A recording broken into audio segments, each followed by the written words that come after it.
Okay, what's up, Tweener heads? Welcome back to another Tweener head tennis video today here on our channel. If you are new to the channel, hey, how's it going? My name's Phil, and this is where we get to talk about tennis in a more casual way for you guys to understand what's going on and off the court, as well as just to have some fun with the sport of tennis itself.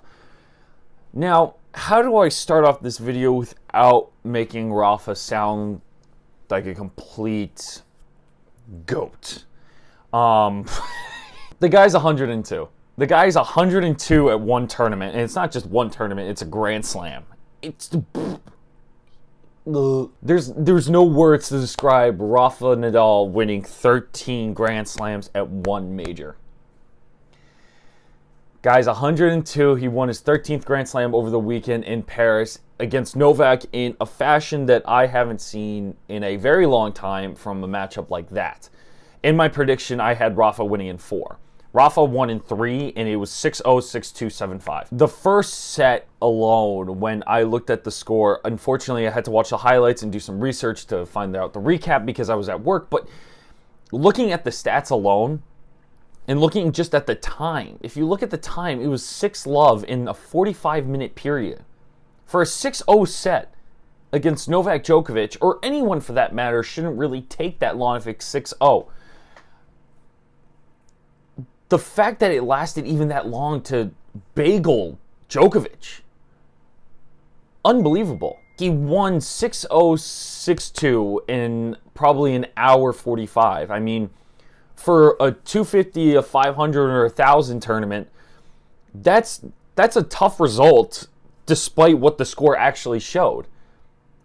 A Grand Slam with 6-0, 6-2, 7-5, I mean, the third set, Novak really wanted to boost his UTR to make sure he wasn't going down that far to get those 7 games off Rafa. It was the second time Rafa bageled Djokovic in a major, I believe, at the French itself. So to see that, it blew my mind.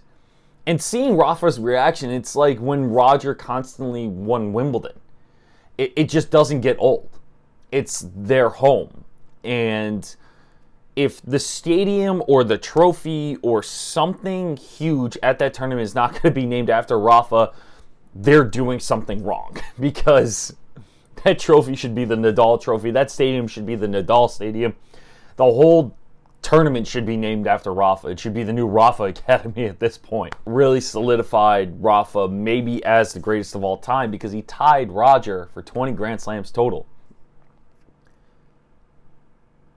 That's just hard for me to wrap my head around that. And Roger's heartfelt, touching moment of him reaching out on social, congratulating Rafa. And Roger even said that he doesn't mind if Rafa caught up to him or maybe even beat him. It shows the amount of respect in the game between these two because they are considered to be the two greatest players of all time, with Novak trailing them so closely. So it's going to be interesting to see how far Rafa's going to take this, because Rafa looked unbeatable this tournament. And if we, hopefully, knock on wood, if we do get to have Grand Slams in 2021 and COVID's going to be behind us, knock on wood again, hopefully we get to see more competitive tournaments like this between the entirety of the big three: Rafa, Roger, Novak. But that's the men's final. Let's go over to the women's final. The WTA had a new champion in the Grand Slam column, Iga Swiatek. I couldn't be more proud to say that I was able to interview a Grand Slam champion at the City Open, and I'm super excited that we have a new Grand Slam champion, because this is showing how the WTA Tour is so deep in talent. It's not just a couple players, it's not here or there, but you really saw how well she played. Swiatek didn't drop a set this entire tournament. The entire tournament. Even though Canon seemed like she was a little bit injured, untaping her leg, putting new wrap on it, but Swiatek applied the pressure as hard as she could and came out on top, and she definitely deserved it.